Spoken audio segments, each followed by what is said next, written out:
Hello and welcome. इस session में आज हम एक इम्पॉर्टेंट टॉपिक पे बात करेंगे और इस सेशन की सबसे बड़ी ख़ास बात यह है कि हम स्टूडेंट्स की जो मनोदशा है, जो स्टूडेंट्स की प्रॉब्लम्स हैं एजुकेशन सेक्शन में या उनकी पढ़ाई के सेक्टर में, हम उस पर चर्चा कर रहे हैं। और टीसीएस एकेडमी हर एक सब्जेक्ट पे ये सेशन लेकर आया है, जिसमें पहले सब्जेक्ट पे आज हम चर्चा करेंगे वो सब्जेक्ट आपकी प्रिपरेशन में क्यों इम्पॉर्टेंट है, कैसे उस सब्जेक्ट को हम प्रिपेयर करें और कौन कौन से एग्ज़ाम में वो सब्जेक्ट इम्पॉर्टेंट है। तो आज हम बात करेंगे ज्योग्राफी यानी भूगोल पे। कुछ क्वेश्चंस होंगे जो हमारे कई स्टूडेंट्स के हैं या कुछ ऐसे स्टूडेंट्स जो हमसे डायरेक्टली नहीं जुड़े हैं फिर भी वीडियोस के माध्यम से कभी वो कमेंट करते हैं, या मुझसे व्यक्तिगत जब कोई स्टूडेंट ये बात पूछता है तो मुझे ये अनुभव हुआ कि बहुत सारे स्टूडेंट्स की ये समस्या हो सकती है। तो टीसीएस एकेडमी ने एक सेशन ही रखा जो स्टूडेंट की क्वेश्चंस पे आधारित है। आज हम बात ज्योग्राफी की करेंगे और कुछ क्वेश्चन सॉल्व करेंगे कि हमें ज्योग्राफी पढ़ना क्यों अनिवार्य है। कभी कभी स्टूडेंट के मन में ये क्वेश्चन आता है कि हम इतिहास क्यों पढ़ते हैं, हम क्यों पढ़ते हैं भूगोल अपने प्रिपरेशन के दौरान। तो आज हम ये चर्चा पहला क्वेश्चन में करेंगे कि भूगोल पढ़ना एक स्टूडेंट के लिए या प्रतियोगी के लिए क्यों अनिवार्य है। दूसरा क्वेश्चन हम सॉल्व करेंगे कि कौन कौन से एग्जाम्स में हमें भूगोल पढ़ना अनिवार्य होता है। फिर तीसरा क्वेश्चन हम सॉल्व करेंगे कि कैसे हम एक मजबूत आधार बनाएं और भूगोल जो कि बहुत सारे स्टूडेंट्स को मुश्किल में डालता है उसे आसानी से समझें और उससे आने वाले क्वेश्चंस को अपने एग्जामिनेशन में आसानी से हल करें। चलिए शुरू करते हैं हम।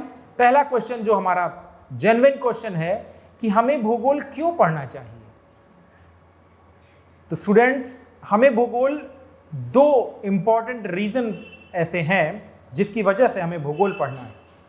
ये इंपॉर्टेंट रीजन कौन कौन से हैं? इसमें पहला रीजन है कि geography for your exam, the first and the most important reason कि अब ज्योग्राफी आपको क्यों पढ़ना है, क्योंकि आपको एग्जाम देना है। और जब आप एग्जाम देते हैं तो किसी भी एग्जाम में अगर वो 120 to 150 क्वेश्चंस का है पेपर, तो उसमें 20 to 25 क्वेश्चंस ज्योग्राफी के आते हैं। और ऐसे में जब 20 to 25% क्वेश्चंस आपके एग्जामिनेशन में ज्योग्राफी से आते हों तो आप इसको कभी भी छोड़ नहीं सकते। फिर दूसरा वो कौन सा इंपॉर्टेंट कारण है, वो रीज़न ये है कि जब आप किसी सिस्टम में, किसी गवर्नमेंटल सिस्टम में या किसी प्राइवेट सिस्टम में काम कर रहे होते हैं तो उसके पहले जो परीक्षा कराई जाती है उसमें भूगोल के प्रश्न इसलिए पूछे जाते हैं क्योंकि आपको किसी भी सिस्टम में काम करने के लिए भूगोल विषय 3 महत्वपूर्ण समझ देता है। पहला कि उस क्षेत्र में जहां आप कार्य कर रहे होते हैं उस क्षेत्र की भौतिक स्थिति क्या है, उसका फिजिकल स्टेटस क्या है। वो पर्वतीय क्षेत्र है, वो रेगिस्तानी है, वो मैदानी है, वो तटीय है, वो मैराइनल है, वो कोस्टल है, कैसा है, जंगल है। तो आपको जानकारी होती है उसकी भौतिक विशेषताओं की। फिर दूसरा महत्वपूर्ण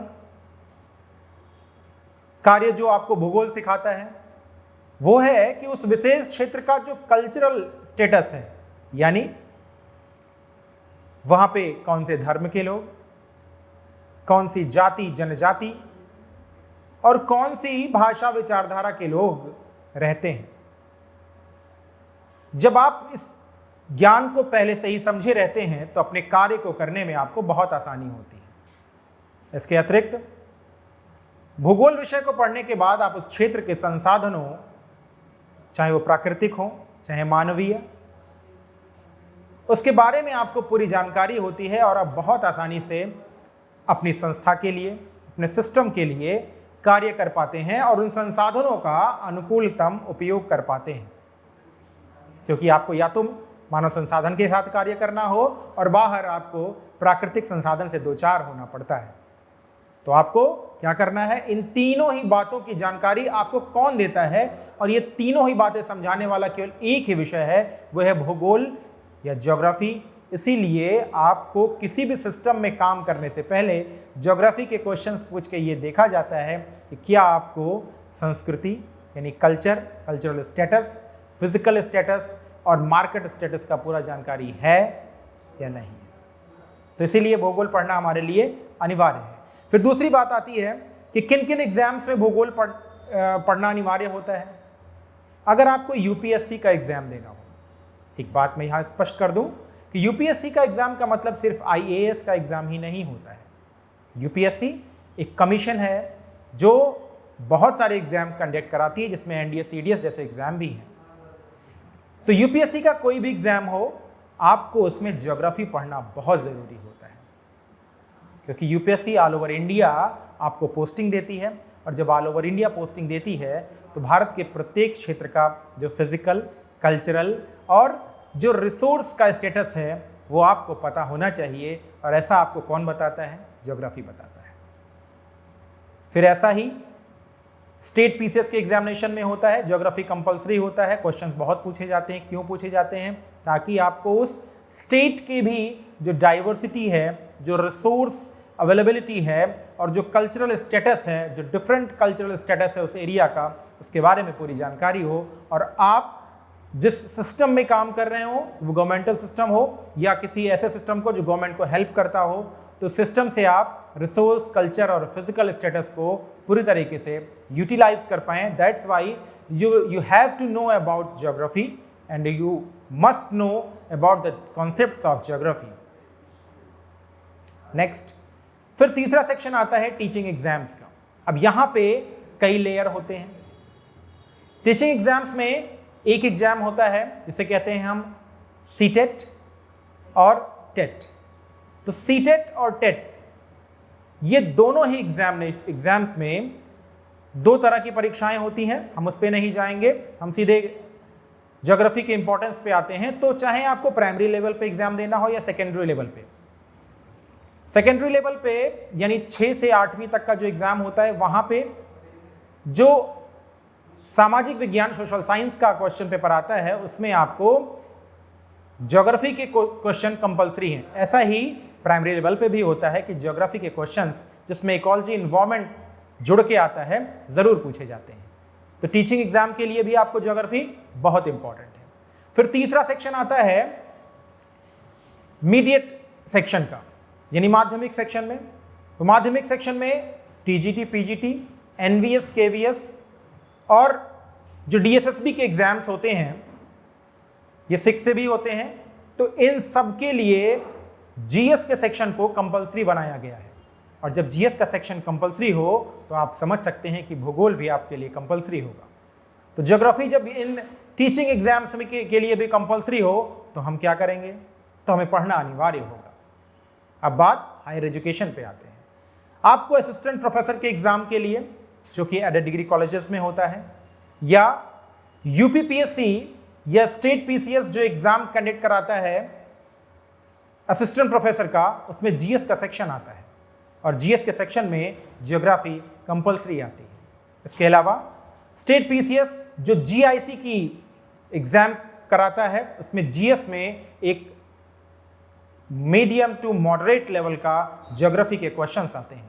सो आपको ज्योग्राफी एक लेवल तक पढ़ना अनिवार्य है। इसके अलावा जो अन्य परीक्षाएं होती हैं, जैसे सब इंस्पेक्टर के एग्जाम और जो ग्रेड सी के एग्जाम होते हैं, उसमें भी ज्योग्राफी के क्वेश्चंस जरूर पूछे जाते हैं और आपको ज्योग्राफी पढ़ना कंपलसरी होता है।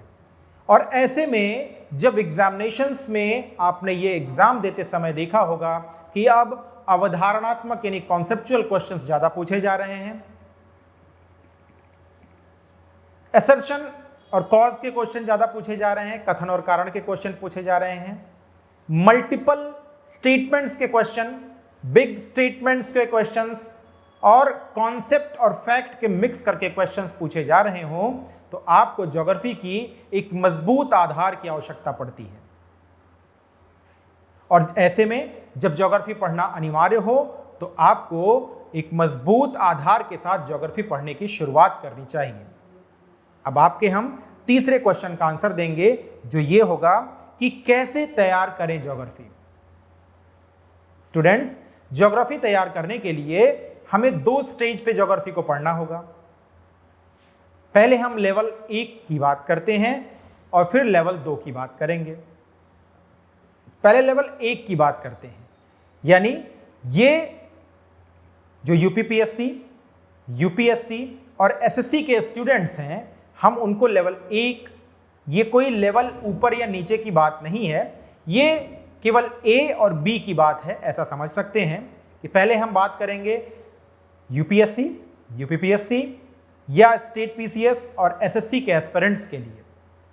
स्टूडेंट्स, अगर आपको यूपीपीएससी, एसएससी और यूपीएससी के एग्जाम्स की प्रिपरेशन कर रहे हैं आप, तो मैं आपसे एक पहला जो लेवल है वो ये होगा कि आप 6 to 10th की एनसीईआरटी को कंप्लीटली पहले पढ़ें। यानी अगर आप यूपीएससी, एसएससी और यूपीपीएससी या स्टेट पीसीएस के एग्जाम के प्रिपरेटरी स्टूडेंट्स हैं, तो आप 6 से 10th की एनसीईआरटी जरूर पढ़ें। और अगर आप ओल्ड एनसीईआरटी ज्योग्राफी की 6 से 8th की पढ़ते हैं, तो वो आपके लिए और एडवांटेजेस होगा। ऐसा इसलिए क्योंकि ओल्ड एनसीईआरटी जो ज्योग्राफी की है उसमें 6, 7th और 8th में जो मैपिंग का सेक्शन दिया हुआ है वो बहुत अच्छा दिया हुआ है, और ऐसे में आपको जो रीजनल ज्योग्राफी मैप के थ्रू प्रिपेयर होगी वो लंबे समय तक बनी रहेगी। सो आप अगर state level PCS exams, UPSC और एसएससी की प्रिपरेशन कर रहे हो, तो along with 6 to 8th NCERT, 6 से 10th की एनसीईआरटी पढ़िए। 10th तक की एनसीईआरटी कंपलसरी है। उसके बाद आप आते हैं स्टैंडर्ड बुक्स पर। उसके बाद जब आप स्टैंडर्ड बुक्स पे आएंगे, जिस स्टैंडर्ड बुक्स के लिए मैं आपको सिर्फ एक बुक मेंशन करना चाहूंगा कि आप DR खुल्लर की किताब लीजिए। आप हिंदी मीडियम के हैं या इंग्लिश मीडियम के, दोनों की ही किताबें मार्केट में खुल्लर सर की अवेलेबल हैं। मैं ऐसा इसलिए बता रहा हूं क्योंकि जितनी भी किताबें अभी तक मेरे सामने से गुजरी हैं उसमें गागर में सागर भरने वाली बात खुल्लर सर की किताबों में है। इंग्लिश और हिंदी दोनों में अवेलेबल है, दैट्स वाई कि वो बराबर रूप से आपके लिए इंपॉर्टेंट हो जाती है। अब हम बात करते हैं टीचिंग एग्जाम्स के लिए। तो टीचिंग एग्जाम्स के लिए हम 2 लेवल में बात करेंगे। पहले हम लेवल प्राइमरी पे बात करते हैं।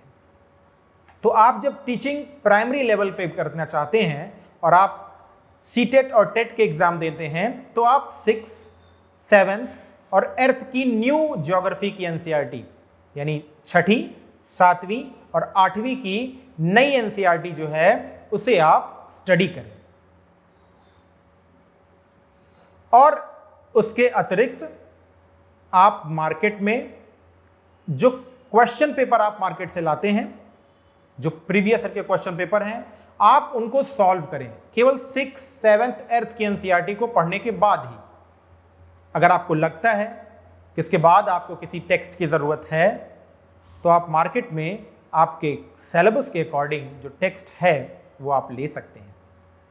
लेकिन 6, 7th, 8th की एनसीईआरटी पढ़ने के बाद टेक्स्ट इस 6, 7th, 8th की एनसीईआरटी के पढ़ने के बाद लेने जाइए। क्यों? क्योंकि आपको सही और गलत के बीच का फर्क पता हो जाएगा। अब हम बात करते हैं, अगर आप 6 से 8th की किसी एग्जामिनेशन की प्रिपरेशन कर रहे हैं, तो आपको इसी 6, 7th, 8th के बाद 9th और 10th की एनसीईआरटी भी ऐड करिए, क्योंकि वहां पर सामाजिक विज्ञान का प्रश्न पत्र थोड़ा सा कठिन होता है। तो आपको 9वीं और 10वीं की जो भूगोल की किताबें हैं उनका भी सहारा लेना पड़ेगा। तो अगर आप प्रिपरेशन कर रहे हो 6 to 8th के लिए, तो 6 से 10th की एनसीईआरटी आप जरूर पढ़िए। फिर अब बात करते हैं हायर एजुकेशन पे। अगर आप पढ़ रहे हैं तो हायर एजुकेशन के एस्पिरेंट्स के लिए 6 से 10th की एनसीईआरटी जरूर कंपलसरी है। हायर एजुकेशन मतलब एडेड डिग्री कॉलेज में असिस्टेंट प्रोफेसर के लिए, जीआईसी के लिए, जीआईसी तो मीडिएट लेवल पे है, और फिर गवर्नमेंट डिग्री कॉलेजेस के लिए। इसके लिए आपको 6 से 10th की एनसीईआरटी जरूर पढ़नी है, क्योंकि आपको जीएस का पेपर देना है। अब टीचिंग के ही एक और मोड में हम आते हैं। वो टीचिंग का मोड क्या है? वो टीचिंग का मोड है मीडिएट लेवल पे, यानी केंद्रीय विद्यालय, टीजीटी, पीजीटी के एग्जाम। तो टीजीटी, पीजीटी और डीएसएसबी के एग्जाम्स में आपको ज्योग्राफी कैसे प्रिपेयर करनी है, तो बहुत सारी ज्यादा किताबों को पढ़ने से अच्छा है कि आप कम किताबें पढ़ें। और आपको इन कम किताबों के लिए, यानी टीजीटी, पीजीटी, डीएसएसबी के एग्जाम के लिए आपको क्या पढ़ना है? निश्चित रूप से आपने ग्रेजुएशन में ज्योग्राफी पढ़ी होगी, निश्चित रूप से आपने पीजी में भी ज्योग्राफी पढ़ी होगी। जो लोग टीजीटी, पीजीटी, डीएसएसबी के एग्जाम देते हैं, केंद्रीय विद्यालय के एग्जाम देते हैं, उनकी अपने विषय पर एक मजबूत पकड़ होती है। लेकिन फिर भी ये मेरा अनुभव है कि मैं आपको ये कह रहा हूं कि आप 6 से 12th की एनसीईआरटी जरूर पढ़ें। जो स्टूडेंट्स नेट जेआरएफ की प्रिपरेशन कर रहे हैं, मैं उनको भी ये सलाह दूंगा कि आप 6 से 12th की एनसीईआरटी जरूर पढ़ें, क्योंकि 6 से 12th की एनसीईआरटी पढ़ने के बाद आपने जो विषय ग्रेजुएशन में और पीजी में पढ़ा है उसकी पॉलिशिंग हो जाती है। यकीन मानिए, आपने जो ग्रेजुएशन में पढ़ा है और जो पीजी में पढ़ा है वो एक एग्जाम ओरिएंटेड स्टडी थी, लेकिन जब अब आप फिर से 6 से 12th की एनसीईआरटी पढ़ेंगे तो वो आपके बेस को मजबूत करेगी। और ऐसे में आप बहुत बड़ा सिलेबस इतनी आसानी से और इतने मजबूत आधार के साथ प्रिपेयर करेंगे कि आपको किसी और बुक की ज़रूरत शायद ही पड़े। और यदि बुक की ज़रूरत पड़ेगी आपको, तो वो भी मैं बता रहा हूँ कि भूगोल के लिए आपको कौन सी किताबों की आवश्यकता पड़ेगी। पहले हम बात करते हैं यूजीसी नेट और जीआरएफ की। तो डियर स्टूडेंट्स, यूजीसी नेट और जीआरएफ के पूरा सिलेबस और पूरा कॉन्सेप्ट वो टीसीएस एकेडमी के यूट्यूब पोर्टल पे unit 1 to 10 complete syllabus discussion और बुक्स अवेलेबल है। आप वहां से जाके इसे देख सकते हैं। फिर बात करते हैं हम टीजीटी और पीजीटी की। मैं टीजीटी और पीजीटी के भी स्टूडेंट्स को ये कहूँगा कि एनसीईआरटी के बारे में जो मैंने अभी बताया वो तो आप नोट करें, और मैं कहूँगा कि आप उस पर अमल भी करें। इसके अतिरिक्त अगर आपको टीजीटी, पीजीटी विषय के बारे में, उसके सिलेबस के बारे में कुछ भी जानना हो तो टीसीएस एकेडमी के ऑनलाइन पोर्टल पे टीजीटी, पीजीटी का कंप्लीट सिलेबस, बुक्स, रेफरेंस, ये सब अवेलेबल है। आप वहां पे जाके इसे जान सकते हैं। इसके अलावा एक लास्ट क्वेश्चन जो स्टूडेंट्स का अक्सर रहता है कि सर एनसीईआरटी के साथ नोट्स बनाएं या ना बनाएं। तो एस्पिरेंट्स, मैं ये कहूंगा कि नोट्स आर ऑलवेज वैल्यूएबल। इसलिए आप एनसीईआरटी 6 से पढ़ रहे हो, 9 से पढ़ रहे हो या 11, 12 पढ़ रहे हो, आप एनसीईआरटी के साथ साथ नोट्स जरूर बनाएं, क्योंकि एनसीईआरटी के नोट्स बहुत वैल्यूएबल होते हैं, क्योंकि वो कॉन्सेप्ट और फैक्ट के मिक्सचर होते हैं। तो आज इस वीडियो में हमने चर्चा की why geography is important for you for your examination, how to prepare geography, in which examination geography is a complete compulsory section. In our next videos, in our next session, our next expert will discuss about another subject, how to study it, how to maintain it, इन सब के साथ ये session अब यहीं समाप्त होगा। ऐसे ही session के साथ हम हमारे दूसरे एक्सपर्ट और मैं यानी गौरव त्रिपाठी आपके लिए नए सेशन और नए आइडियाज़, नई स्ट्रेटजीज लेकर आएंगे। नेक्स्ट वीडियो में, नेक्स्ट सेशन में हम फिर अवेलेबल होंगे। Goodbye and good luck.